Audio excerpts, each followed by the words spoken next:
ओम नमः शिवाय। श्री शिव महापुराण श्री उमा संहिता प्रथम भाग। जो रजोगुण से संसार की सृष्टि करते हैं, सत्वगुण से 7 भुवनों को धारण करके उनका भरण पोषण करते हैं और तमोगुण से युक्त हो इस संसार का संहार करते हैं, जो इन तीनों गुणों की माया को त्याग कर पुनः शुद्ध रूप में स्थित है, उन सत्यानंद स्वरूप अनंत बोधमय निर्मल परब्रह्म शिव का हम ध्यान करते हैं। वे सर्वेश्वर शिव ही सृष्टि काल में ब्रह्मा, पालन के समय विष्णु और संहार के समय रुद्र नाम धारण करते हैं। सत्व गुण एवं सत्व भाव से ही उनकी प्राप्ति संभव है। ऋषि बोले, हे महाज्ञानी व्यास शिष्य सूत जी, हम सब आपको नमस्कार करते हैं। आपने हम पर कृपा कर हमें कोटि रुद्र संहिता को सुनाया है। अब हमें उमा संहिता में वर्णित श्री पार्वती जी और शिव जी की अद्भुत लीलाओं के बारे में बताइए।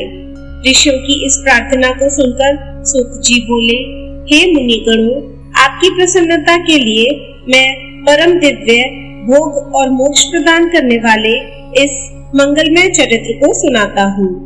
पूर्व काल में मुनि व्यास ने सनत कुमार जी से इस कथा को सुना था।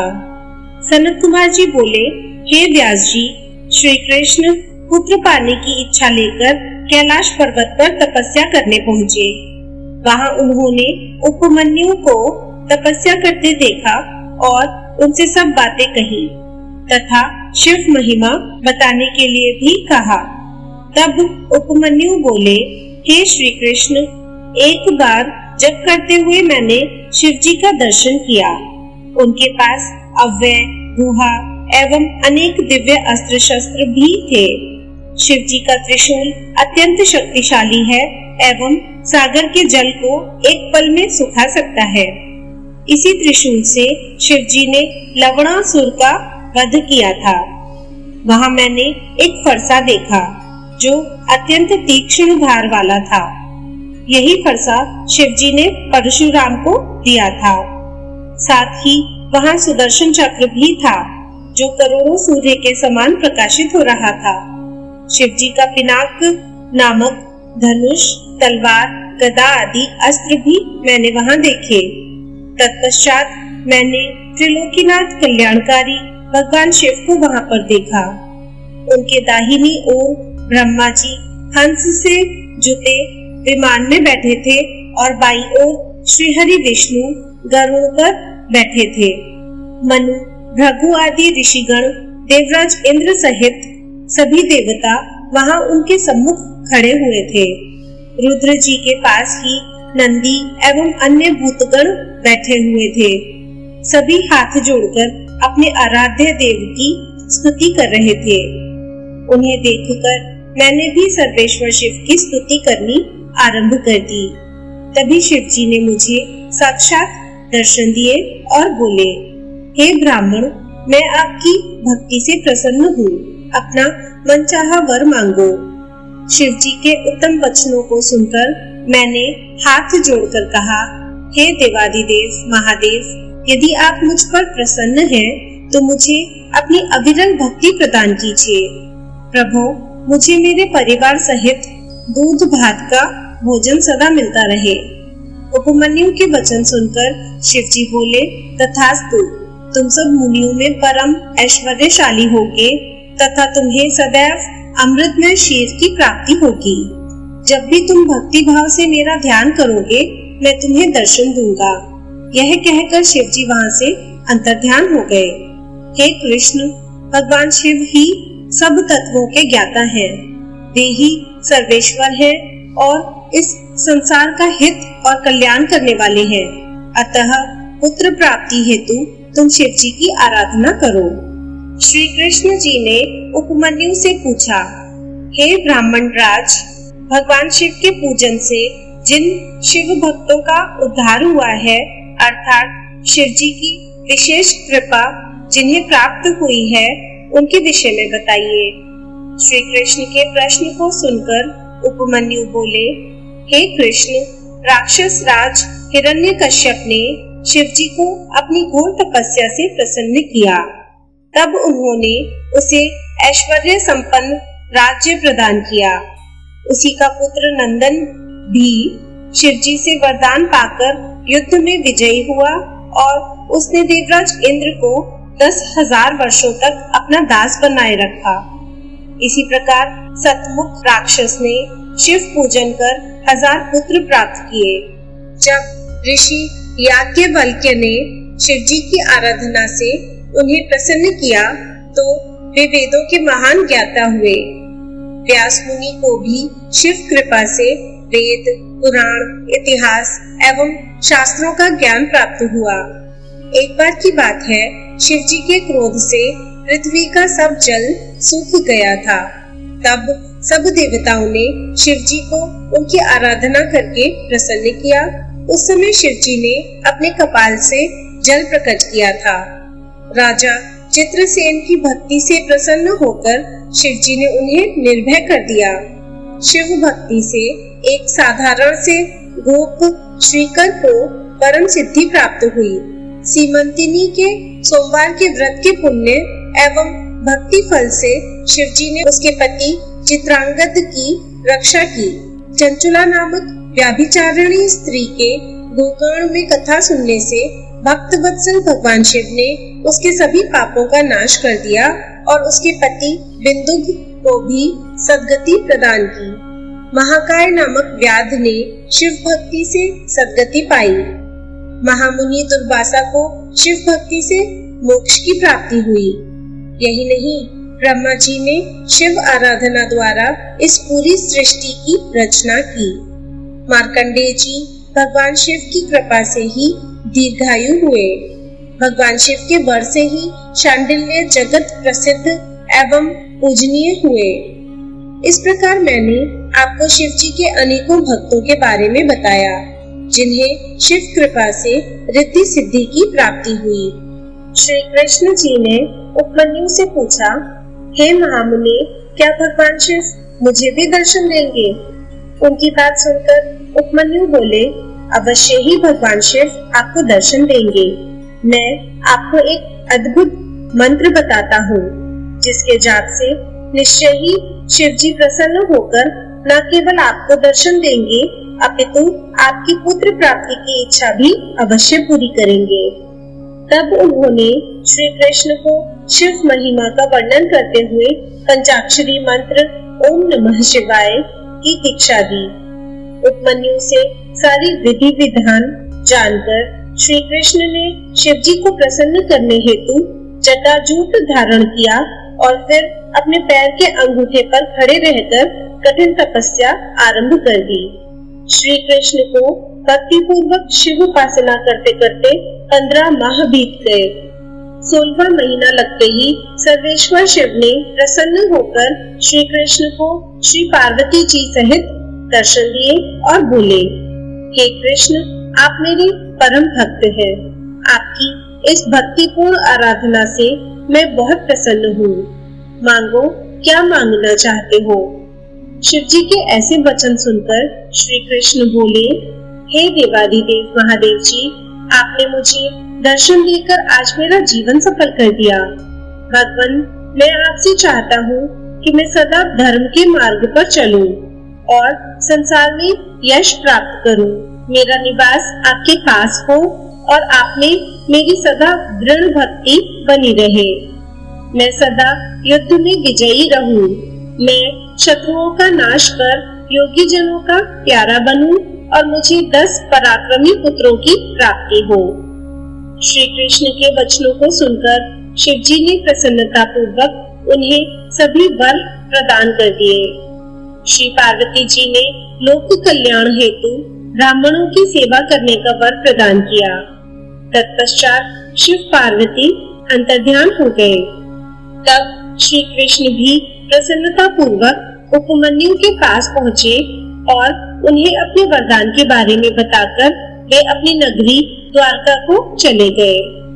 श्री रामचंद्र जी ने भी भगवान शिव की आराधना कर उन्हें प्रसन्न किया और उनसे दिव्य अस्त्र प्राप्त किए।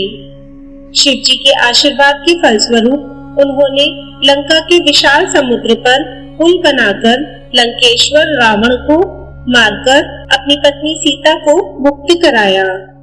परशुराम ने शिव जी को प्रसन्न कर शिव जी से परशु नामक फरसा प्राप्त किया और उससे ही अपने पिता ऋषि जमदग्नि का वध करने वाले सहस्त्रार्जुन का वध किया। चाक्षुष नामक मनु पुत्र ने श्राप भोगते हुए भी दंडक वन में शिव जी की तपस्या की, जिससे प्रसन्न होकर शिव जी ने उन्हें सांसारिक बंधनों से मुक्त कर गणेश जी का गण बना दिया। गर्ग मुनि की आराधना से प्रसन्न होकर 1000 पराक्रमी पुत्रों का आशीर्वाद प्रदान किया। शिव जी की कृपा से गालव नामक एक निर्धन ने अपनी तपस्या से शिव जी को प्रसन्न कर अपने पिता को पुनर्जीवित कर दिया। मुनियों, इस प्रकार मैंने आपसे शिव महात्म्य का वर्णन किया। व्यास जी बोले, हे सनत कुमार जी, अब आप हमें त्रिलोकीनाथ भगवान शिव के लीलामय चरित्र के विषय में बताइए। यह सुनकर सनत कुमार जी बोले, हे व्यास जी, भगवान शिव परम ब्रह्म परमात्मा है, वे ही सबके ईश्वर है। शिव जी से ही 8 देव योनि, 1 मानव योनि एवं 5 पक्षी योनि अर्थात 14 योनियां उत्पन्न हुई है। ब्रह्मा, विष्णु, देवेंद्र, चंद्र, सूर्य आदि सभी देवताओं सहित दानव, किन्नर, नाग, गंधर्व आदि सभी की उत्पत्ति शिव जी की कृपा से हुई है। इस सारे जगत में शिव जी की माया फैली है। इस संसार में घटित होने वाली हर घटना शिव माया का ही रूप है। उनकी आज्ञा के बिना इस धरती पर एक पत्ता भी नहीं हिलता है। सर्वेश्वर शिव की माया के कारण ही पूरा जगत कामदेव के अधीन हो जाता है। उनकी माया से मोहित होकर ही देवराज इंद्र महामुनि गौतम की पत्नी अहिल्या पर आसक्त हुए थे, जिसके फलस्वरूप उन्हें श्राप मिला था। श्री हरि विष्णु भी शिव माया के कारण ही स्त्रियों में विहार करने लगे थे। चंद्रमा भी मोहित होकर अपने गुरुदेव की पत्नी को भगाकर ले गए थे और पाप के भागी बने थे, तथा शिव भक्ति से ही उन्हें श्राप से मुक्ति मिली थी। एक बार मित्र व वरुण देव भी शिव माया से मोहित होकर स्वर्ग की अप्सरा उर्वशी पर आसक्त हो गए थे, जिससे दोनों का शक्तिपात हो गया। मित्र ने अपनी शक्ति घड़े में डाल दी थी, जिससे मुनिवर वशिष्ठ उत्पन्न हुए, जबकि वरुण देव ने उसे जल में त्यागा, जिसके फलस्वरूप बड़वानल जैसे तपस्वी अगस्त्य पुत्र हुए। गौतम ऋषि का शार्दूती पर मोहित होने के पीछे एक महान कार्य अस्त्र शस्त्रों के महान ज्ञाता द्रोणाचार्य का जन्म था। यही नहीं, महामुनि विश्वामित्र का स्वर्ग की अप्सरा मेनका पर मोहित होना भी शिव माया का ही एक रूप था। लंकेश्वर रावण का सीता जी को उठाकर ले जाना भी रावण को श्री राम द्वारा मारे जाने के निमित्त था। इस प्रकार इस ब्रह्मांड में घटने वाली प्रत्येक घटना शिव जी की इच्छा के अनुसार ही होती है। शिव जी की माया पूरे जगत में व्याप्त है, जिसका पूर्ण वर्णन करना मेरे लिए क्या किसी के लिए भी संभव नहीं है। व्यास जी बोले, हे मुनीश्वर, इस संसार में पाप कर्म करने वाले पापी मनुष्य सदा नरक के भागी होते हैं। ऐसे नरक जाने वाले प्राणियों के विषय में मुझे बताइए। व्यास जी के वचन सुनकर सनत कुमार जी बोले, हे व्यास जी, इस संसार में अनेक प्रकार के पाप कर्म होते हैं, जिनके कारण मनुष्य को नरक जाना पड़ता है। पर स्त्री की इच्छा, पराया धन पाने की इच्छा, दूसरों का बुरा सोचना, अधर्म करना, ये सब मन के पाप होते हैं।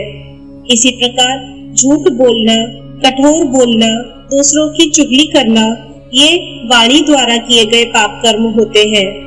अभक्ष्य भक्षण करना, हिंसा करना, असत्य कार्य करना एवं किसी का धन वस्तु हड़प लेना, ये सभी शारीरिक पाप कहे जाते हैं और इनका फल बहुत भयानक होता है। अपने गुरु अथवा माता पिता की निंदा करने वाले महापापी नरक में जाते हैं।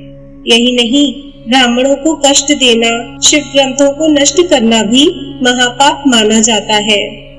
जो मनुष्य भगवान शिव की स्तुति एवं पूजन नहीं करते और न ही शिवलिंग को नमस्कार करते हैं, वे भी नरक के भागी होते हैं। बिना गुरु की पूजा के शास्त्रों को सुनने की कोशिश करने वाले, गुरु सेवा से जी चुराने वाले, गुरु त्यागी एवं गुरु का अपमान करने वाले नरकगामी होते हैं। ब्रह्म हत्या करने, मद्यपान करने, गुरु के स्थान पर बैठने तथा गुरु माता को कुदृष्टि से देखने वाले नरक में जाने योग्य ही होते हैं। वेदों की जानकारी रखने वाले एवं पूजन आराधन को त्याग देने वाले, दूसरों की अमानत को हड़पने वाले तथा चोरी करने वाले सभी मनुष्यों को अवश्य ही नरक में रहना पड़ता है।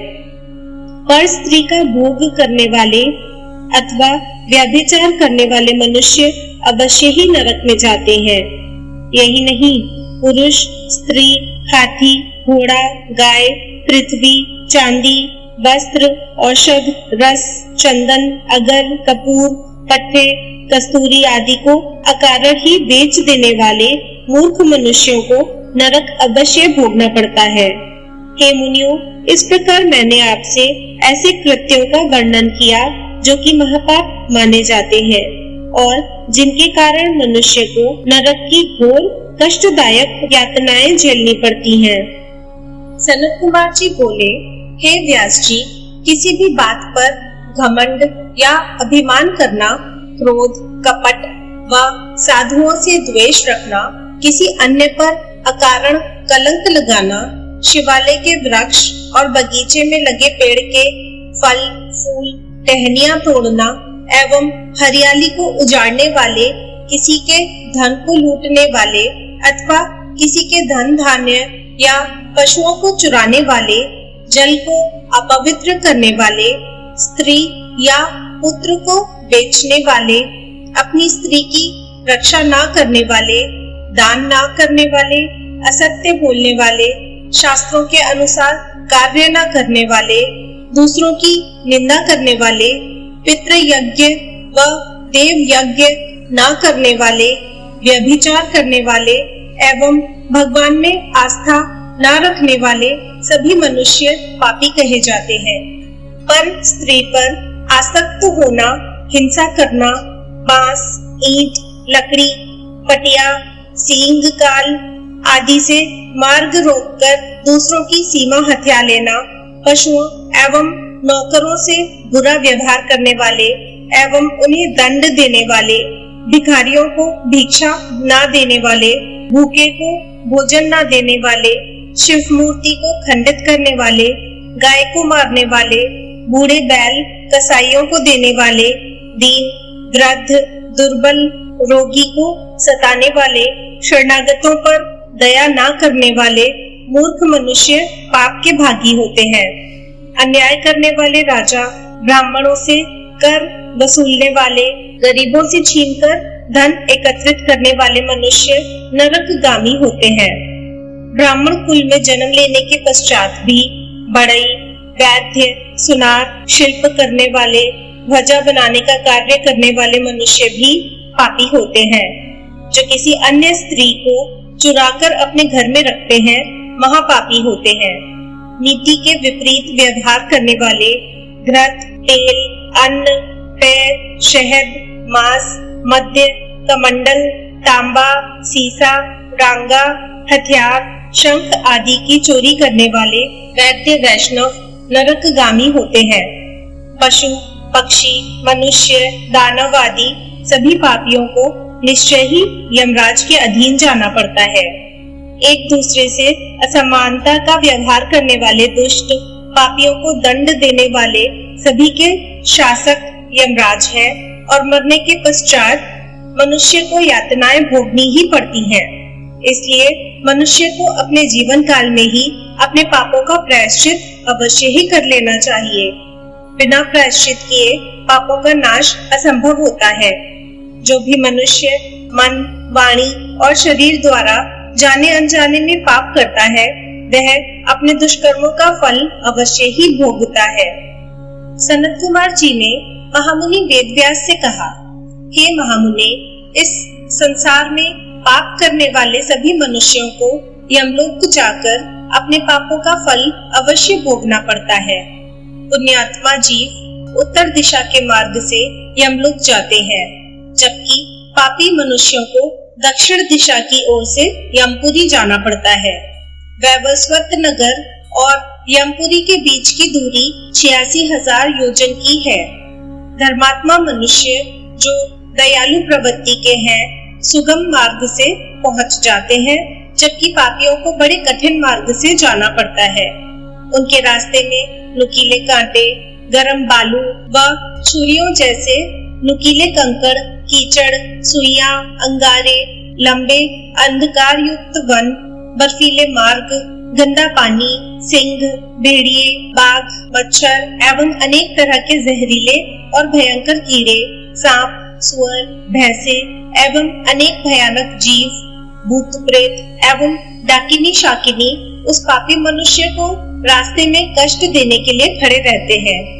वे पापी मनुष्य इतने भयानक रास्ते पर यमदूतों की मार सहते हुए आगे बढ़ते हैं। भूख प्यास से व्याकुल नंगे शरीर वे यातनाएं सहते हुए रास्ते को तय करते हैं और पीड़ा की अधिकता के कारण रोते और चीखते चिल्लाते हैं। उनके शरीर से खून बहता है और कीड़े उन्हें नोचते हैं, परंतु यमदूत फिर भी उन्हें पाशों से बांधकर घसीटते रहते हैं। इस प्रकार अत्यंत कठिन मार्ग पर चलते हुए वे अपनी यमलोक तक की यात्रा को पूरा करते हैं। वहां पहुंचकर यमदूत उन पापी मनुष्यों को यमराज के सामने ले जाते हैं। यमलोक में यमराज उन मनुष्यों के पाप और पुण्यों का लेखा जोखा देखते हैं।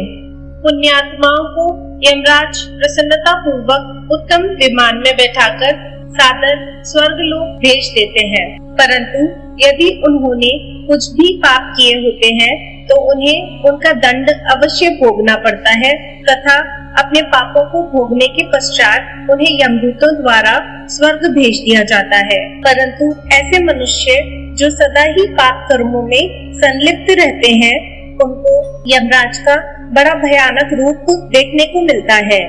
यमराज भयंकर दाढ़ों वाले, विकराल भौहों वाले, अनेक भयानक अस्त्र शस्त्र धारण किए हुए, 18 हाथ वाले, काले भैंसे पर बैठे, अग्नि के समान लाल आंखों वाले एवं प्रलय काल की अग्नि के समान तेजस्वी भयानक रूप धारण किए दिखाई देते हैं और पापियों को बड़े कठोर दंड देते हैं। तब भगवान चित्रगुप्त धर्मयुक्त वचनों से उन्हें समझाते हैं। सनत कुमार जी बोले, हे महामुनि व्यास, जब यमदूत पापी मनुष्यों को लेकर यमलोक पहुंच जाते हैं तो वहां चित्रगुप्त पापियों को फटकारते हुए कहते हैं, पापियों, तुम अपने जीवन काल में सदा पाप कर्म करते रहे हो, अब उन पापों के फल भोगने का समय आ गया है। इसी प्रकार पापी दुष्ट राजाओं को डांटते हुए वे कहते हैं कि राज्य का सुख मिलने पर तुम अपने को सर्वस्व मानने लगे और इसी घमंड में मदमस्त होकर तुमने अपनी प्रजा के साथ बहुत बुरा व्यवहार किया और उन्हें अनेकों तरह के कष्ट तथा यातनाएं दी। उन बुरे कर्मों के पाप मैल के समान अब भी तुम्हारे शरीर से चिपके हुए हैं। तब यमदूत, चंड एवं महाचंड उन पापी राजाओं को उठाकर गरम गरम भट्टियों में फेंक देते हैं ताकि पाप रूपी मैल जल जाए और फिर वहीं से उन पर वज्र का प्रहार करते हैं।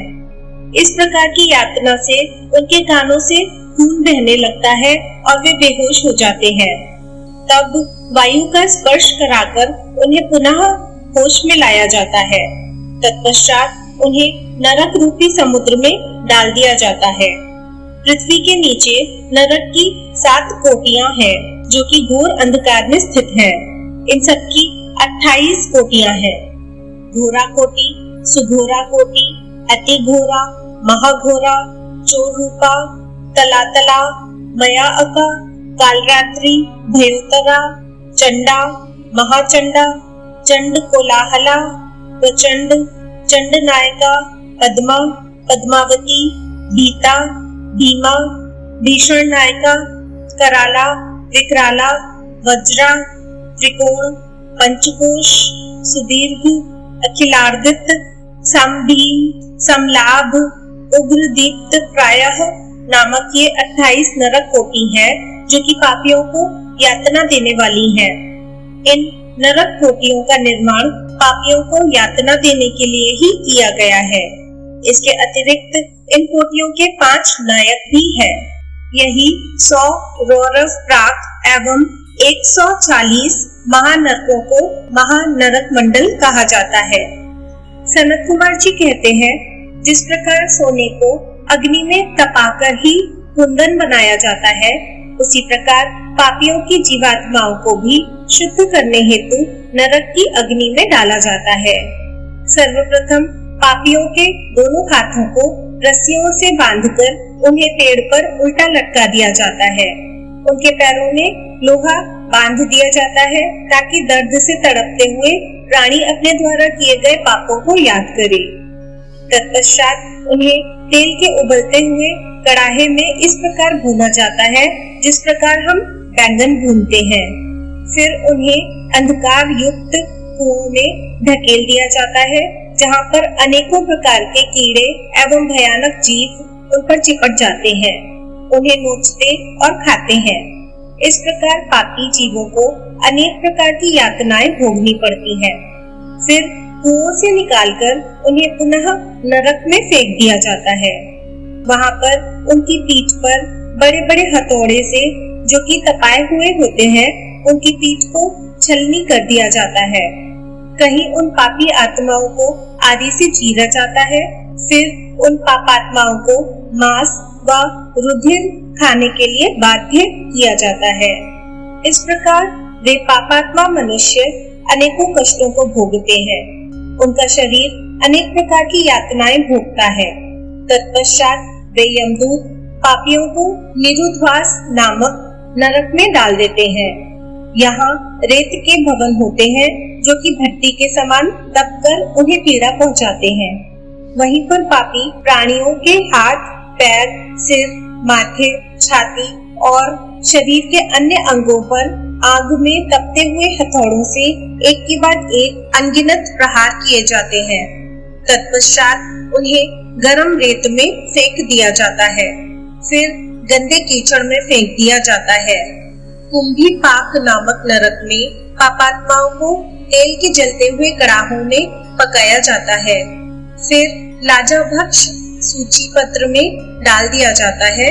वहाँ इन्हें धधकती हुई अग्नि में फेंक दिया जाता है।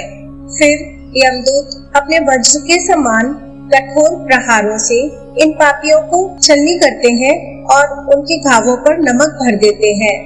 उनके मुंह में लोहे की कीलें डाल दी जाती हैं। सनत कुमार जी बोले, हे महामुने, पाखंड में लिप्त रहने वाले, झूठ बोलने वाले या अन्य किसी भी प्रकार से दूसरों का अहित करने वाले नास्तिक मनुष्य द्विज हाक्य नरक में जाते हैं। इस नरक में उन पर आधे कोस लंबे पैने हल चलाए जाते हैं। ऐसे दुष्ट मनुष्य जो अपने माता पिता अथवा गुरुओं की आज्ञा को नहीं मानते, के मुंह में कीड़ों से युक्त विष्ठा भर दी जाती है। जो पापी मनुष्य शिवालय, बगीचे, बावड़ी, तालाब, कुएं एवं ब्राह्मणों के रहने के स्थान को नष्ट करते हैं, ऐसे प्राणियों को कोलू में पेला जाता है। फिर उन्हें नरक की अग्नि में पकाया जाता है। भोग विलासी प्रवृत्ति के दुष्ट मानवों को यमदूत लोहे की गरम स्त्री मूर्ति से चिपका देते हैं। महात्माओं की निंदा करने वाले पापियों के कानों में लोहा, तांबा व सीसा और पीतल को गलाकर भर दिया जाता है। जो पापी कामी पुरुष बुरी नजर से नारी को देखते हैं, उनकी आंखों में सुई और गरम राख भर दी जाती है।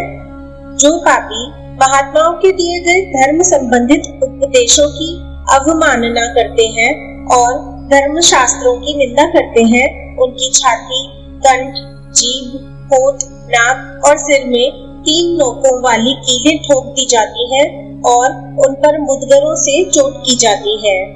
दूसरों का धन चुराने वाले, पूजन सामग्री को पैर लगाने वाले दुष्ट मनुष्यों को अनेक प्रकार की यातनाएं भोगने के लिए दी जाती है।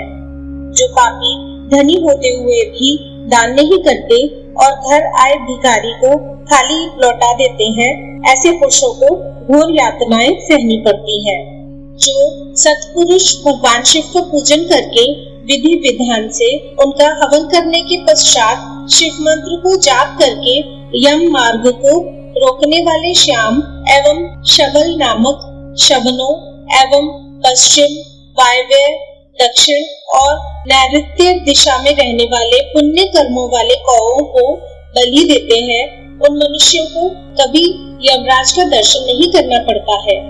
4 हाथ लंबा मंडप बनाकर उसके ईशान में धन्वंतरी, पूर्व में इंद्र, पश्चिम में सुदक्षोम और दक्षिण में यम एवं पितरों के लिए बलि देनी चाहिए। तत्पश्चात कुत्तों एवं पक्षियों के लिए अन्न डालें। स्वाहाकार, स्वधाकर, कष्टकार एवं हंतकार धर्ममयी गाय के 4 स्तन हैं। इसलिए गौ सेवा को आवश्यक माना जाता है और इसलिए हम गौ माता की पूजा करते हैं। ऐसा न करने वाले पापी मनुष्यों की अवश्य ही दुर्गति होती है और वे नरक को भोगते हैं तथा अनेक दुखों का सामना करते हैं।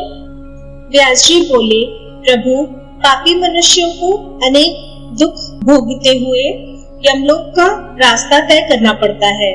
क्या ऐसा कोई उपाय है जिससे यम मार्ग की यात्रा सुखपूर्वक पूरी की जा सके? व्यास जी के प्रश्न को सुनकर सनत कुमार जी बोले, हे महामुनि, ऐसे जीव बिना कष्टों के सीधे यमलोक पहुंच जाते हैं जो दयालु होते हैं और सदा धर्म के मार्ग पर चलते हुए सदैव दूसरों की सहायता हेतु कार्य करते हैं। जो सत्पुरुष ब्राह्मणों को खड़ाऊ या जूते पहनाते हैं, वे घोड़े पर यमपुरी पहुंचते हैं। इसी प्रकार छाता और बिस्तर दान करने वाले आराम से आसन पर बैठकर पेड़ पौधे लगाने वाले वृक्षों की छाया में यमपुर पहुंचते हैं। जो मनुष्य फूलों की वाटिका लगाते हैं, उन्हें ले जाने हेतु पुष्प विमान आता है। साधु संतों के लिए मकान बनवाने वाले मनुष्यों को सुंदर भवन विश्राम करने के लिए मिलते हैं। इसी प्रकार माता पिता, ब्राह्मण और गुरुओं की सेवा करने वाले पुरुषों का आदर होता है। अन्न और जल का दान करने वाले मनुष्यों को यमपुरी के रास्ते में अन्न जल की कोई भी कमी नहीं होती। ब्राह्मणों के चरण दबाने वाले मनुष्य आराम पूर्वक घोड़े पर सवार होकर यमलोक जाते हैं। संसार में अन्न का दाम सबसे अच्छा माना जाता है, क्योंकि अन्न खाकर ही जीव का शरीर पुष्ट होता है। उस शरीर से धर्म पुष्ट होता है और शरीर ही धर्म, अर्थ, काम और मोक्ष देने वाला उत्तम साधन है। इसीलिए मनुष्य को अन्न का दान अवश्य ही करना चाहिए। अपने घर पर पधारे अतिथियों का उचित आदर सत्कार अवश्य करना चाहिए और द्वार पर आए गरीब, भूखों एवं भिखारियों को खाली हाथ नहीं लौटाना चाहिए। अन्नदान करने वाले सज्जन पुरुष स्वर्ग में निवास करते हुए अनेकों सुखों को भोगते हैं व आनंद का अनुभव करते हैं। सनत कुमार जी कहते हैं, हे मुनि व्यास, इस संसार में सभी प्राणियों को जीवन देने वाला जल है। जो मनुष्य पीने के जल के लिए कुआं खोदते हैं, उनका आधा पाप नष्ट हो जाता है। तालाब बनवाने वाले पुरुष को कभी भी दुखों का सामना नहीं करना पड़ता। देव, दानव, गंधर्व, नाग और चर अचर सभी जीव जल पर ही आश्रित होते हैं। जिस तालाब में बरसात का जल भर जाता है, उसे बनवाने वाले को अग्निहोत्र का फल मिलता है। सर्दियों में जो तालाब जल से भरा रहता है, उसे बनाने वाले को 1000 गौदान का पुण्य प्राप्त होता है। इसी प्रकार हेमंत और शिशिर ऋतु में भरे तालाब के निर्माण कराने वाले को अश्वमेध यज्ञ का फल मिलता है। इसलिए तालाब खुदवाना पुण्यदायक और कल्याणदायक माना जाता है। इसी प्रकार मार्ग में वृक्ष और बगीचे लगवाने वाले प्राणियों के पूरे वंश का उद्धार हो जाता है। फल फूल वाले वृक्ष बहुत उत्तम होते हैं। फूलों से देवता, फलों से पितृगण एवं उनकी छाया से वहां से आने जाने वाले राहगीरों को राहत मिलती है। ये वृक्ष सर्प, किन्नर, राक्षस, देव, मनुष्यों को सुख देने वाले होते हैं। इस संसार में सत्य को सबसे उत्तम कहा गया है। यही सत्य ब्रह्म, तप, यज्ञ, शास्त्र, चेतन, धैर्य, देवता, ऋषि, पितरों का पूजन, जल, विद्यादान, ब्रह्मचर्य, परम पद सभी सत्य रूप है। सत्यभाषी मनुष्य, तपस्वी, सत्य धर्म का अनुसरण करने वाला सिद्ध पुरुष होता है। वह विमान में बैठकर स्वर्ग जाता है। सदैव सत्य बोलना ही फल देने वाला है। तपस्या द्वारा स्वर्ग, यश, मुक्ति, कामना, ज्ञान, विज्ञान, संपत्ति, सौभाग्य, रूप और इनसे अधिक पदार्थ होते हैं। साथ ही मन की सभी कामनाएं अवश्य पूरी होती हैं। तपस्या के बगैर किसी भी मनुष्य अथवा जीव को भगवान शिव के परम धाम की प्राप्ति नहीं हो सकती। शुद्ध हृदय से त्रिलोकीनाथ भक्तवत्सल देवादिदेव महादेव की तपस्या करने से ब्रह्म हत्या जैसे महापाप से भी मुक्ति मिल सकती है। तपस्या ही सारे संसार को सुख और शांति प्रदान करने वाली है। इसलिए सुखों की इच्छा करने वाले एवं भोग और मोक्ष चाहने वाले मनुष्यों को तप अवश्य करना चाहिए। सनत कुमार जी बोले, हे महामुने, जो ब्राह्मण वेद शास्त्रों को पढ़कर दूसरे मनुष्यों को सुनाते हैं, उन्हें इस पुण्य का फल अवश्य मिलता है। नरक की यातनाओं के विषय में बताकर जीवों को सचेत करने वाले पुराण के ज्ञाता और धर्मोपदेशों को श्रेष्ठ गुरु माना जाता है। वे अपनी असीम ज्ञान द्वारा जगत का कल्याण करते हैं। अपना परलोक सुधारने हेतु मनुष्यों को धन, अन्न, भूमि, स्वर्ण, गौ, रथ, वस्त्र एवं आभूषण आदि वस्तुओं का दान करना चाहिए। जुता हुआ खेत अर्थात लहलहाते फसल वाले खेत का दान करने से मनुष्य की 10 पीढ़ियां सुधर जाती हैं। वह मनुष्य सभी सुखों को भोगकर अंत में विमान पर सवार होकर सीधे स्वर्गलोक जाता है। अपने घर में अथवा शिवालय या मंदिरों में भगवान शिव, विष्णु और सूर्य पुराण का पाठ करने वाले उत्तम पुरुष को राजसूय यज्ञ व अश्वमेध यज्ञ का फल मिलता है। वे सूर्यलोक होते हुए ब्रह्मलोक में जाते हैं। देवताओं के मंदिरों में पुराण की अमृतमय कथा कराने वाले सत्पुरुषों को अश्वमेध यज्ञ का फल मिलता है। इस संसार में मुक्ति प्राप्त करने की इच्छा रखने वाले मनुष्यों को श्रद्धा पूर्वक भक्ति भावना से शिव पुराण की पवित्र कथा अवश्य पढ़नी अथवा सुननी चाहिए। प्रतिदिन कुछ समय के लिए शिव पुराण की कथा अवश्य सुननी या पढ़नी चाहिए। इस संसार में अपने कर्मों के बंधनों से मुक्त होने के लिए शिव पुराण का ज्ञान अवश्य प्राप्त करना चाहिए। निरंतर योग शास्त्रों का अध्ययन करने अथवा पुराणों का श्रवण करने से समस्त पापों का नाश होता है एवं धर्म की वृद्धि होती है। सनत कुमार जी बोले, हे व्यास जी, मनुष्य यदि दान के लिए सुपात्रों को ही चुने तभी उसका परम कल्याण होता है। गौ, पृथ्वी, विद्या और तुला का दान सर्वोत्तम माना जाता है। अपने घर के द्वार पर आए मांगने वाले अर्थात याचकों को दूध देने वाली गाय, वस्त्र, जूते, अन्न, छाता अथवा भक्ति भाव से श्रद्धा पूर्वक जो भी यथासंभव दान दिया जाए वह परम कल्याणकारी होता है। यही नहीं, स्वर्ण, तिल, हाथी, कन्यादासी, घर, रथ, मणि, गौ, कपिला और अन्न, इन 10 दानों को महादान माना जाता है। इन 10 महादानों को जो भी मनुष्य भक्ति भावना से करता है वह इस भवसागर से अवश्य ही पार हो जाता है। वह सत्पुरुष जीवन और मरण के बंधनों से सदा के लिए मुक्त हो जाता है। त्रिलोकीनाथ देवादिदेव महादेव जी की परम कृपा पाकर उसे भोग और मोक्ष की प्राप्ति हो जाती है। सोने में सींग रूप में खुर मढ़ाकर वस्त्र, आभूषण एवं अन्य वस्तुओं सहित गाय और बछड़े का दान जो मनुष्य सुपात्र विद्वान ब्राह्मण को करता है, उसके सभी मनोरथों की सिद्धि हो जाती है।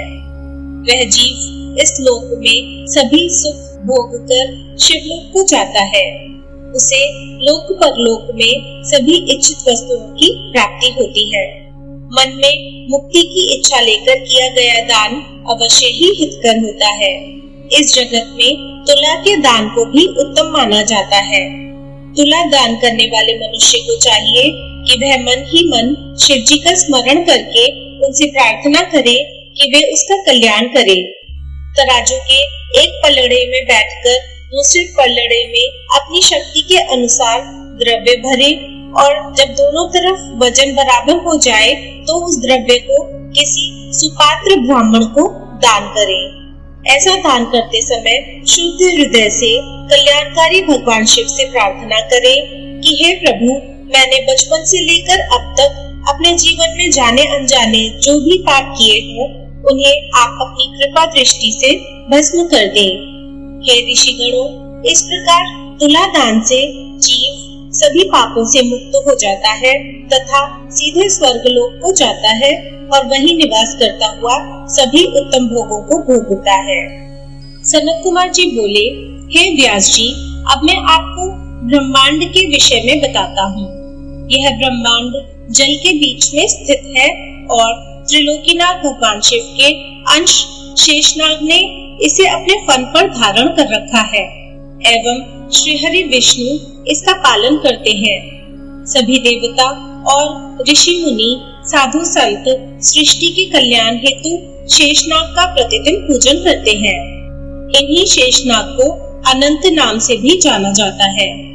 आप अनेकों गुणों से संपन्न हैं और आपकी कीर्ति का गुणगान सभी देवताओं सहित सारे ग्रह और नक्षत्र भी निरंतर करते हैं। नाग कन्याएं सदैव आपकी पूजा और आराधना करती रहती हैं। इन्हीं के संकर्षण रूप रुद्रदेव हैं। शेषनाग के बल और स्वरूप को स्वयं देवता भी भली भांति नहीं जानते, तो फिर साधारण पुरुष भला कैसे जान सकते हैं। पृथ्वी के निचले भाग में अतल, वितल, सुतल, रसातल, तलातल, पाताल आदि कुल 7 लोक हैं, जो कि 10-10 हजार योजन लंबे और चौड़े तथा 20-20 हजार योजन ऊंचे हैं। इन सब की रत्न स्वर्ण की पृथ्वी एवं आंगन है। इसी स्थान पर दैत्य महानाग रहते हैं। सूर्य द्वारा उपलब्ध कराई जाने वाली धूप तथा प्रकाश, चंद्रमा की शीतलता एवं चांदनी सिर्फ पृथ्वीलोक को आलोकित करती है।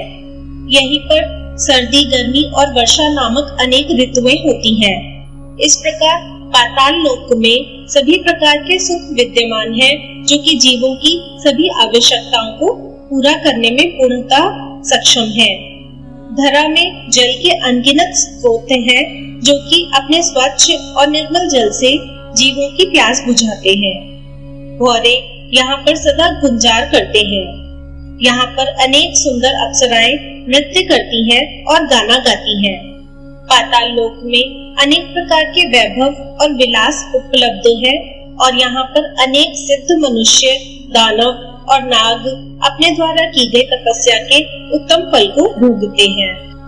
सनत कुमार जी बोले, हे महामुने, इन्हीं लोकों में सबसे ऊंचे हिस्से में रौरव, शंकर, शूकर, महाज्वाला, तप्तकुंड, लवण, बैतरणी नदी, क्रमी, भोजन, कठिन, असीपत्र वन, बालाभक्ष्य, दारुण, संदेश कालसूत्र, महारौरव, शालमली आदि नाम के बड़े ही दुखदाई और कष्टकारक नरक हैं।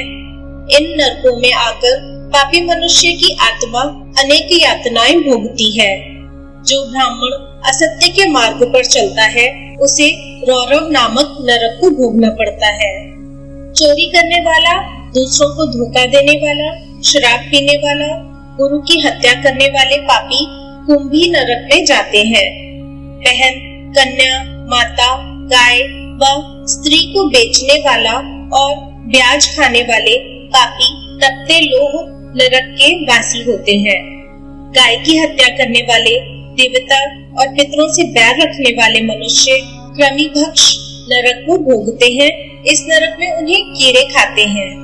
पितरों और ब्राह्मणों को भोजन न देने वालों को लाल भक्ष नरक को भोगना पड़ता है। नीच व पापियों का साथ करने वाले, अभक्ष्य वस्तु खाने वाले एवं बिना घी के हवन करने वाले रुधिरोध नरक में जाते हैं। युवा अवस्था में मर्यादाओं को तोड़ने वाले, शराब व अन्य नशा करने वाले, स्त्रियों की कमाई खाने वाले कृत्य नरक में जाते हैं। वृक्षों को अकारण काटने वाले असीपत्र नरक में, मृगों का शिकार करने वाले ज्वाला नरक में जाते हैं। दूसरों के घर में आग लगाने वाले शवपाक नरक में तथा अपनी संतान को पढ़ाई से वंचित रखने वाले शव भोजन नरक में अपने पापों को भोगते हैं। मनुष्य को अपने शरीर एवं वाणी द्वारा किए गए पापों का प्रायश्चित अवश्य करना पड़ता है। बड़े से बड़े पापों का प्रायश्चित त्रिलोकीनाथ भगवान शिव का स्मरण करके किया जा सकता है। पाप, पुण्य, स्वर्ग, नरक ये सब कारण है। असल में सुख दुख सब मन की कल्पनाएं हैं। परम ब्रह्म को पहचानकर उसका पूजन करना ही ज्ञान का सार है। सनत कुमार जी बोले, हे व्यास जी, अब मैं आपको भूमंडल के 7 द्वीपों के विषय में बताता हूँ। जम्बू, प्लक्षु, शालमली, कुश, क्रौच, शाक, पुष्कर ये 7 महाद्वीप हैं। इन द्वीपों के चारों ओर 7 समुद्र हैं। ये 7 समुद्र जल, ईख, क्षीर, केसर, मद्य, घी, दूध और दही से भरे हैं। इन द्वीपों के बीच में सुमेरु पर्वत है। सुमेरु के दक्षिण में निषद, हिमाचल, हेमकूट पर्वत है। दक्षिण में हरि, उत्तर में रम्यक है। वही हिरण्यमय है। इसके बीच में इलाव्रत है, जिसके बीच में मेरु पर्वत स्थित है।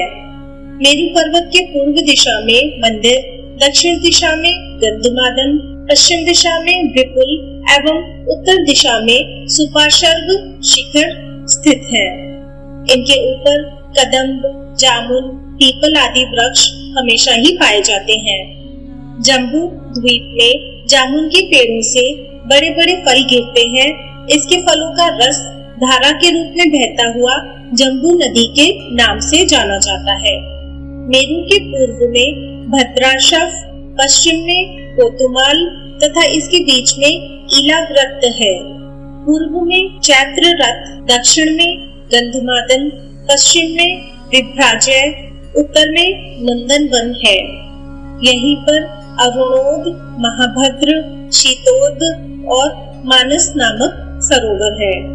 मेरु पर्वत के पूर्व में कुरुंग, शीताजन, कुर्राहा, माल्यवान आदि पर्वत हैं।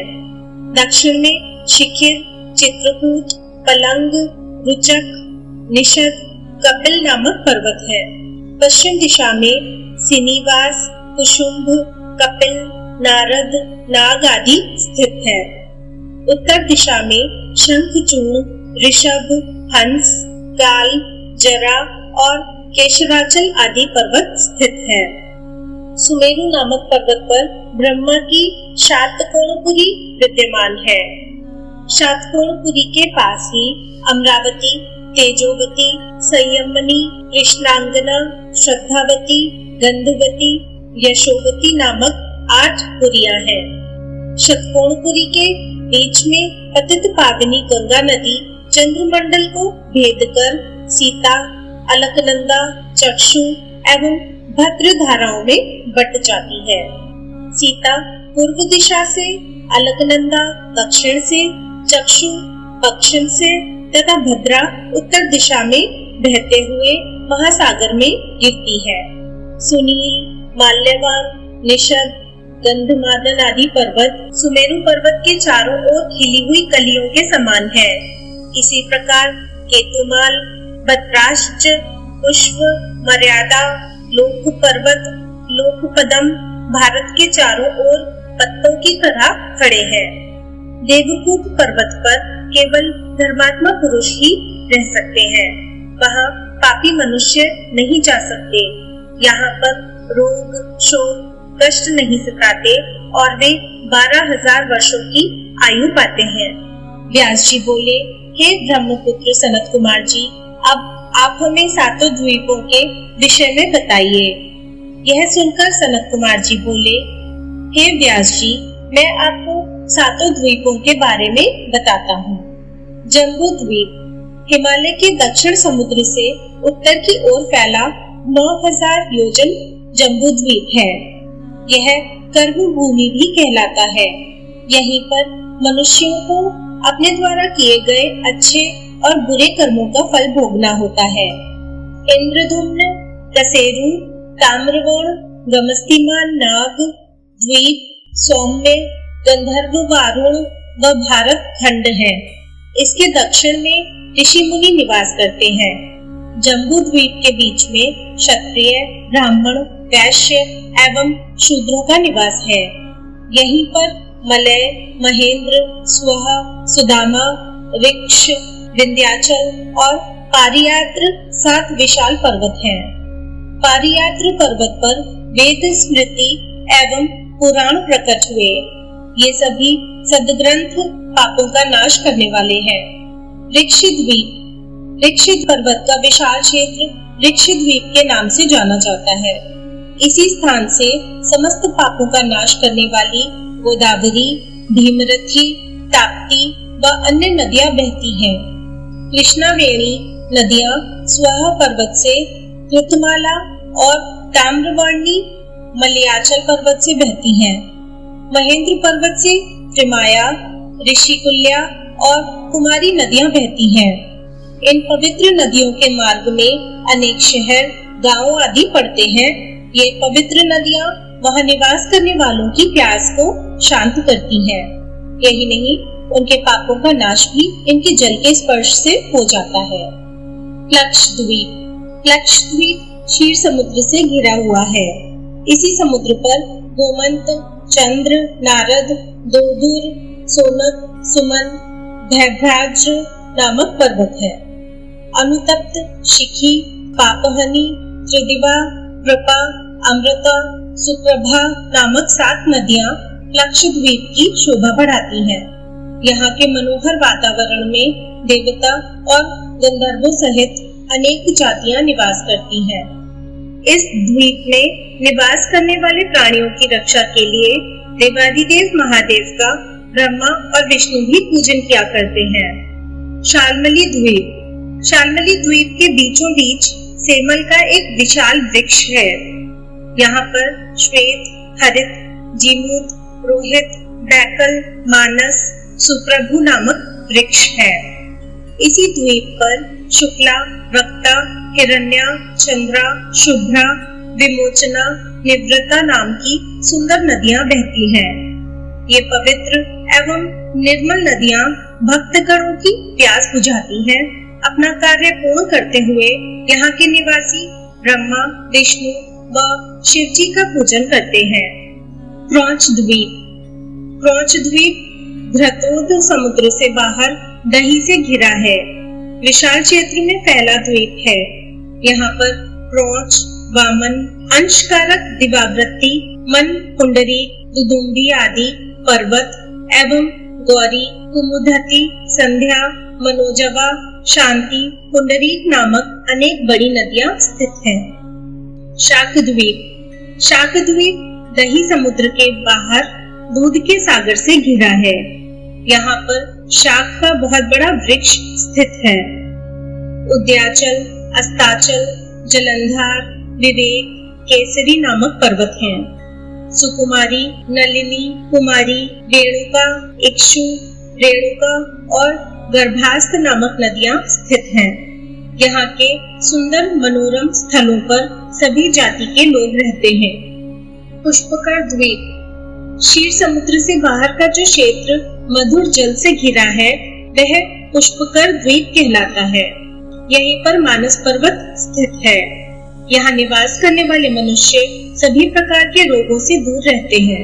वे लंबी आयु वाले होते हैं और आनंद पूर्वक निवास करते हैं।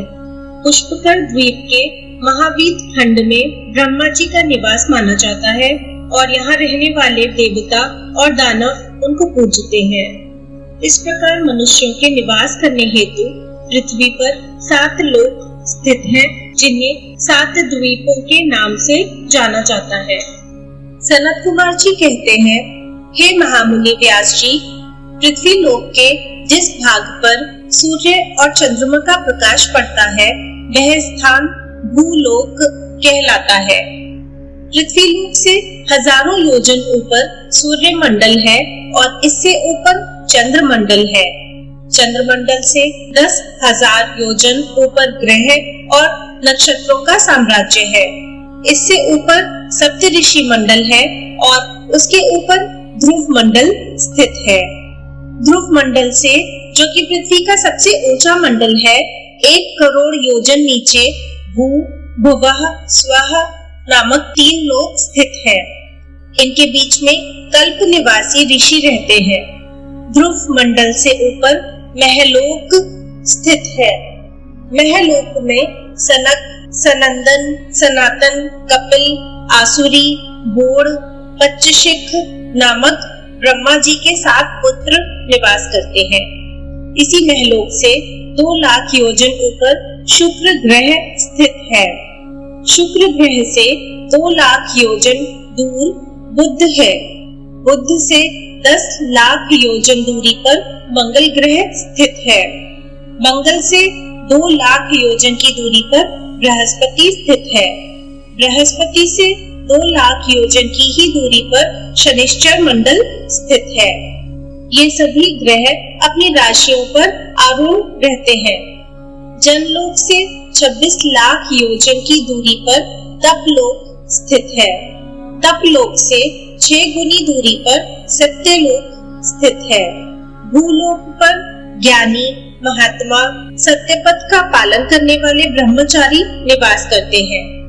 भुवः लोक में मुनि, देवता, सिद्धि आदि निवास करते हैं। स्वर्ग लोक में आदित्य, पवन, वसु, अश्विनी कुमार एवं विश्वदेव, रुद्र, नागपक्षी आदि रहते हैं। ब्रह्मांड जल, अग्नि, पवन, आकाश और अंधकार से घिरा हुआ है। इसी के ऊपर महाभूत स्थित है। परम ब्रह्म परमात्मा गुण, संख्या, नाम और परिमाण से अलग है। भगवान शिव और प्रकृति देवी शक्ति के मिलन से ही देवताओं का प्राकट्य हुआ है। इसी से सृष्टि का निर्माण हुआ है। प्रलय काल आने पर यह पूरी सृष्टि शिव भक्ति में मिलकर समाप्त हो जाएगी। ब्रह्मलोक के ऊपर वैकुंठ लोक स्थित है। इसके पश्चात कौमार लोक है, जिसमें स्कंद निवास करते हैं। तत्पश्चात उमा लोक स्थित है। उमा लोक में देवी जगदम्बा का निवास है। आदि शक्ति जगदम्बा से ही ब्रह्मा और विष्णु का प्राकट्य हुआ है। उमा लोक के आगे इस जगत के पिता परम ब्रह्म परमेश्वर भगवान शिव का निवास स्थित है। भगवान शिव ही निर्गुण, निराकार, सर्वेश्वर है और सबका कल्याण करने वाले हैं। व्यास जी ने पूछा, हे सनत कुमार जी, अब आप मुझे यह बताइए कि कल्याणकारी देवादिदेव महादेव जी के परम भक्त किस लोक में जाते हैं, जहाँ जाकर भक्तों का इस लोक में आगमन नहीं होता है। यह सुनकर सनत कुमार जी बोले, हे व्यास जी, भगवान शिव की परम कृपा प्राप्त करने हेतु सिर्फ एक मार्ग है, वह है तपस्या। तपस्या के बिना शिवलोक की प्राप्ति संभव नहीं है। इस संसार में सभी मनुष्यों, स्वर्ग के देवताओं, ऋषि मुनि और साधु संतों आदि ने तपस्या द्वारा ही महत्वपूर्ण सिद्धियां प्राप्त की है। तपस्या 3 प्रकार की होती है, सात्विक, राजस और तामस। जो तपस्या बिना किसी फल की इच्छा किए हुए की जाती है वह सात्विक है। किसी कामना की पूर्ति हेतु की गई तपस्या राजस और उसी कामना की सिद्धि हेतु अपने शरीर को कष्ट देकर की गई तपस्या को तामस तप कहते हैं। मन एवं विचारों से पवित्र होकर पूजन, जप, हवन, उपवास, आचार विचार, मौन इंद्रिय करके किया गया तप सात्विक तप है। बावड़ी, तालाब, कुआं, मकान, धर्मशालाएं और विद्यालय बनवाने से शिव पद को पाने का मार्ग प्रशस्त होता है। धन, वैभव और मद में चूर होकर मनुष्य सांसारिक बंधनों में बंधा रहता है। 84,000 योनियों को भोगने के पश्चात मनुष्य योनि की प्राप्ति होती है। यदि इसमें भी उद्धार का कोई उपाय नहीं किया जाता तो सिर्फ पश्चाताप ही शेष रह जाता है। यहीं पर कर्म भूमि और फल भूमि दोनों है। धरती पर किए गए शुभ कर्मों का फल स्वर्गलोक में मिलता है।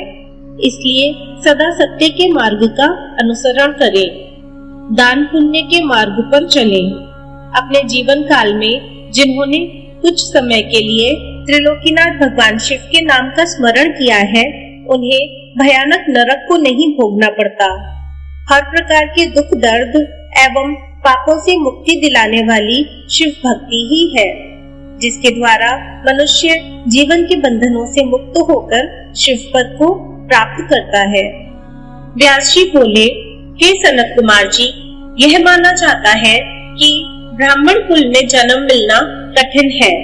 मैंने यह भी सुना है कि सर्वेश्वर शिव के सिर से ब्राह्मण, भुजाओं से क्षत्रिय, जंघा से वैश्य एवं चरणों से शूद्र उत्पन्न हुए हैं।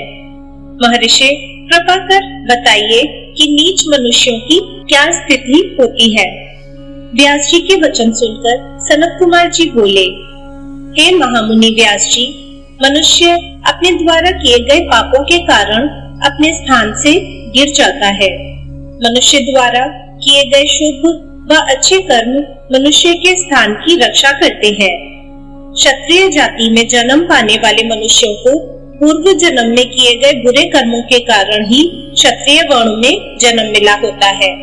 इसलिए मनुष्य को चाहिए कि वह विपत्ति एवं कठिनाइयों के समय भी दृढ़ता से अपने कर्तव्य का अनुसरण करे। उसे अपने कर्तव्यों का पालन करना चाहिए। उसे बुरे कार्यों में नहीं लगना चाहिए। इसी प्रकार मनुष्य अपने स्थान की रक्षा कर सकते हैं। शूद्र वर्ण में जन्म लेने वाले मनुष्य यदि अपने से ऊंचे तीनों वर्णों की सेवा मन लगाकर उचित रीति से धर्मानुसार जीवन भर करते हैं तो उन्हें अगले जन्म में वैश्य वर्ण में जन्म मिलता है। इसी प्रकार जो वैश्य विधि विधान के अनुसार पूजा अर्चना करता है और हवन आदि करता है और सदा धर्म और सत्य के पथ पर चलता है तो उसे अपने दूसरे जन्म में क्षत्रिय होने का गौरव मिलता है।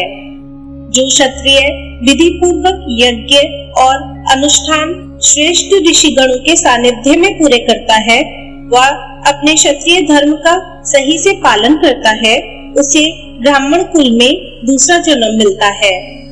इसी प्रकार ब्राह्मण कुल का जो ब्राह्मण अपने धर्म का दृढ़ता एवं स्थिरता से पालन करता है, वह देवता को प्रसन्न करता है, उसे स्वर्ग की प्राप्ति होती है। व्यास जी ने फिर पूछा, हे सनत कुमार जी, अब आप हम सबको युद्ध का महात्म्य सुनाइए।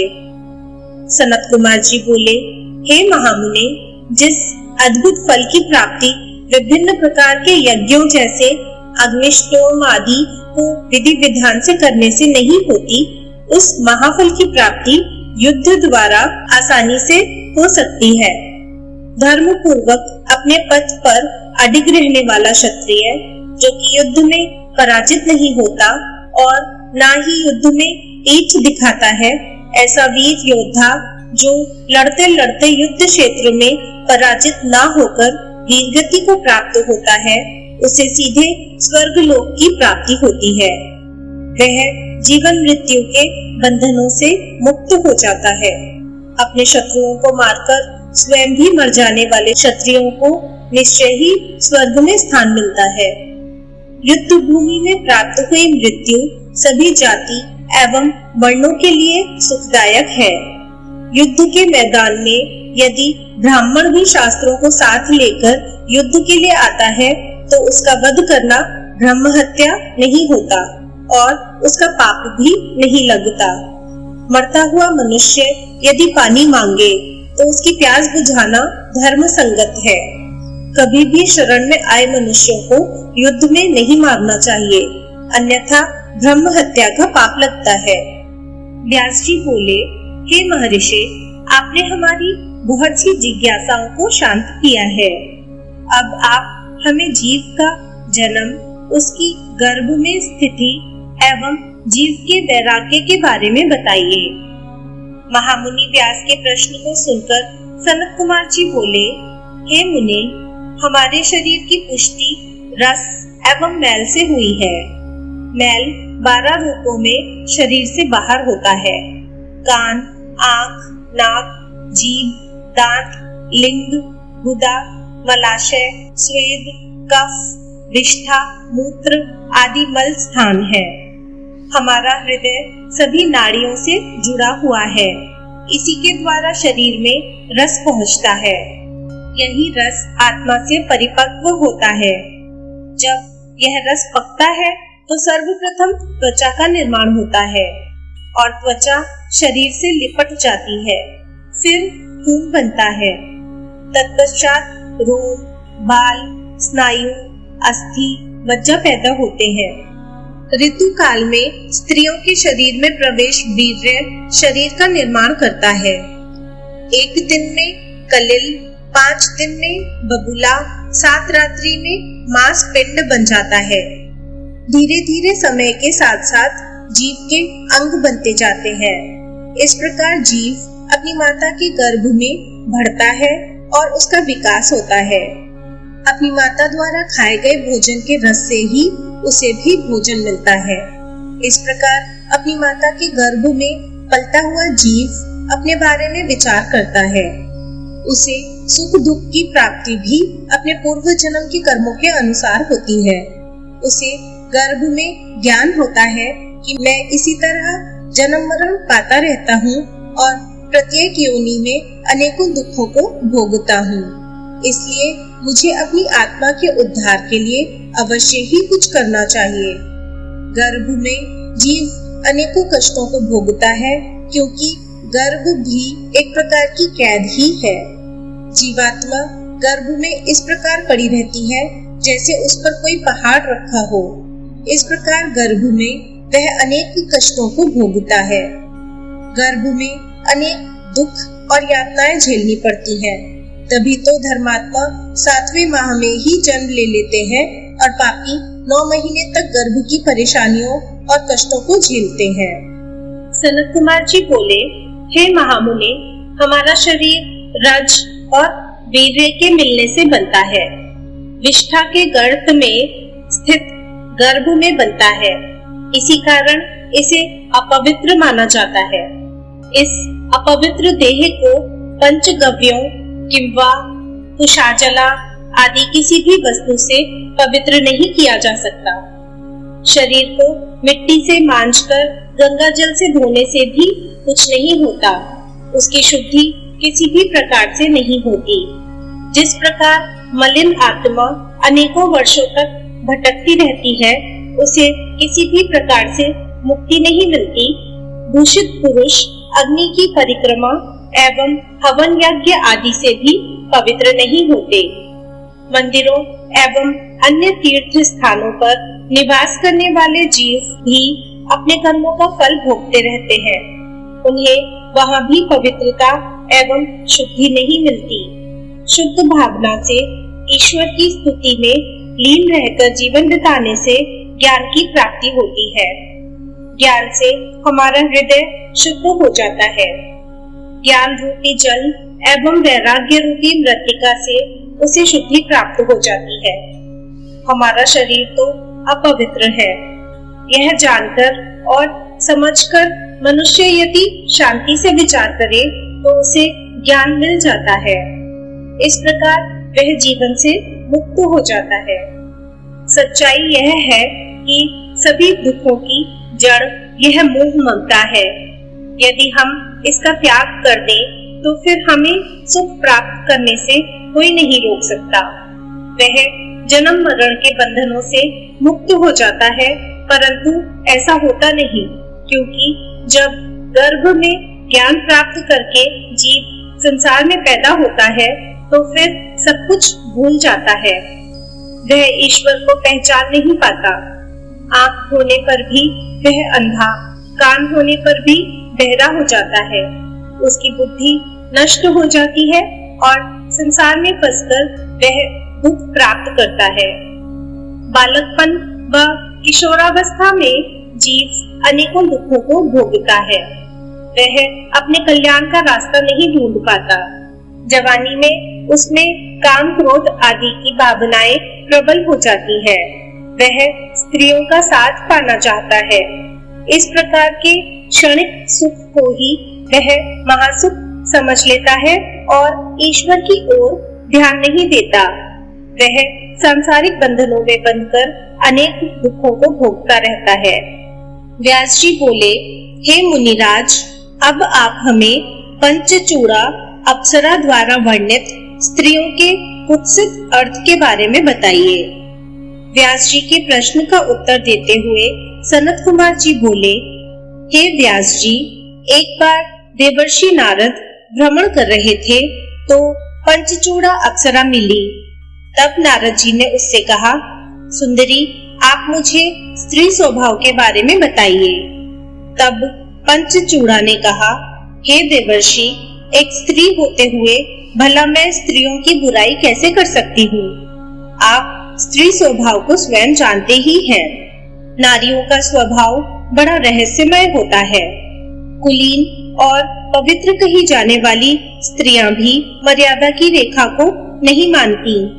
वे पापी पुरुषों का सेवन भी कर लेती हैं।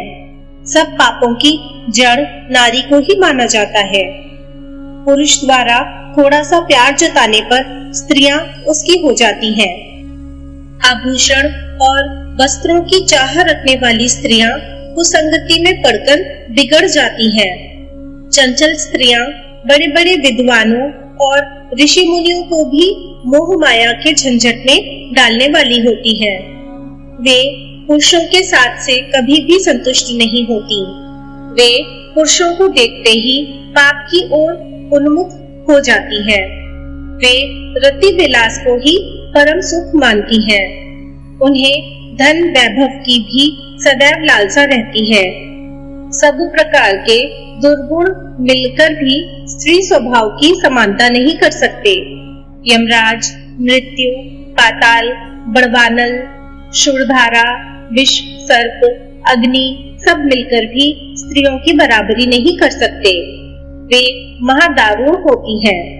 ब्रह्मा जी ने इस जगत को बनाते समय पंच महाभूतों की रचना की, सारे लोगों को रच दिया। अपनी बनाई कृतियों में उन्होंने अनेक गुण भरे, परंतु स्त्रियों को बनाते समय सृष्टिकर्ता ब्रह्मा जी ने उनमें सिर्फ दोष ही दोष भर दिए। इस प्रकार पंचचूड़ा अप्सरा से स्त्रियों के बारे में ऐसे वचन सुनकर नारद जी को स्त्रियों से वैराग्य हो गया। सनत कुमार जी बोले, हे महामुने, एक बार शिव जी ने देवी पार्वती को काल चक्र के बारे में बताना आरंभ किया। शिव जी बोले, हे देवी, मृत्यु काल का ज्ञान इस प्रकार है। जिस मनुष्य का शरीर अचानक पीला पड़ जाए और ऊपरी भाग में लालिमा आ जाए, जिसकी जीभ, मुंह, कान व आंखें स्तब्ध हो जाएं, जो शोर शराबा ना सुन सके, जो सूर्य, चंद्र, अग्नि को काला या धुंधला देखे, ऐसा मनुष्य 6 महीने के अंदर ही काल का शिकार बनकर मृत्यु को प्राप्त होता है। जिस मनुष्य का बायां हाथ 7 दिन तक लगातार फड़कता रहे, शरीर कांपता रहे, तालू सूखा रहे, वह मनुष्य 1 महीने का ही मेहमान होता है। जिसकी जीभ मोटी हो जाए, नाक बहती रहे, जिसे जल, तेल, घी व शीशे में अपना प्रतिबिंब ना दिखाई दे, जिसे ध्रुव मंडल ना दिखाई दे, जिसे सूर्य और चंद्र की किरणें ना दिखाई दे, जिसे रात को इंद्रधनुष व दिन में उल्कापात दिखे, जिसे गिद्ध व कौए घेरे हों, तो उसकी जिंदगी 6 महीने की रह गई, ऐसा जानना चाहिए। हे कल्याणी, आत्मविज्ञान, क्षण, त्रुटि, लव, काष्ठ मुहूर्त, दिन रात्रि, पल, मास, ऋतु, वर्ष, युग, कल्प, महाकल्प के अनुसार शंकर जीवों का संहार करते हैं। वाम, दक्षिण एवं मध्य 3 मार्ग है। नाड़ियां प्राणों को धारण करती हैं।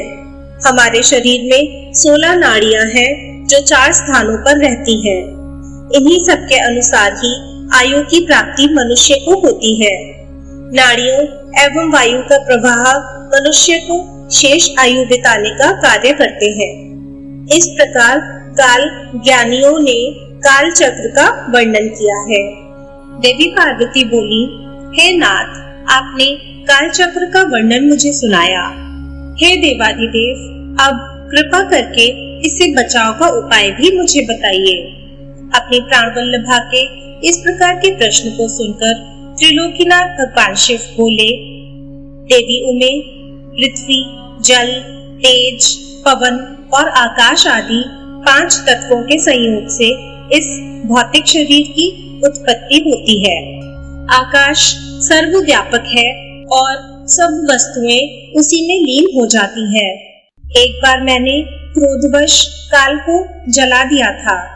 जब जब मैं स्तुतियों द्वारा प्रसन्न हुआ, तब काल पुनः प्रकृति में स्थिर हो गया। आकाश से वायु, वायु से तेज, तेज से जल, जल से पृथ्वी की उत्पत्ति होती है। जल के 4, तेज के 3, वायु के 2 और आकाश का 1 गुण है। शब्द, स्पर्श, रूप, रस और गंध आदि 5 भूत जब शरीर को त्याग देते हैं, तभी प्राणी की मृत्यु होती है, और जब ये 5 भूत शरीर को ग्रहण करते हैं, तो प्राणी की उत्पत्ति होती है। काल को जीतने वाले योगी गण इन गुणों का ध्यान करते हैं। देवी पार्वती ने कहा, हे नाथ, काल पर विजय पाने के लिए योगी जन जिस यंत्र का ध्यान या अभ्यास करते हैं, उसके विषय में बताइए। पार्वती जी के इस प्रश्न को सुनकर देवादिदेव शिव जी बोले, देवी, रात्रि के अंधकार में जब पूरा जगत गहरी नींद में सो रहा हो, उस समय बैठकर योग करें। आसन पर बैठकर अपनी तर्जनी उंगलियों से दोनों कानों को बंद कर लें। इस प्रकार प्रतिदिन यही साधना करें। जब यह साधना इतनी कठोर हो जाए कि 2 पहर इसी आसन में बीते तथा उसके बाद अग्नि द्वारा प्रेरित शब्द या नाद सुनाई दे, उस समय मनुष्य को इच्छा अनुसार मृत्यु प्राप्त हो जाती है।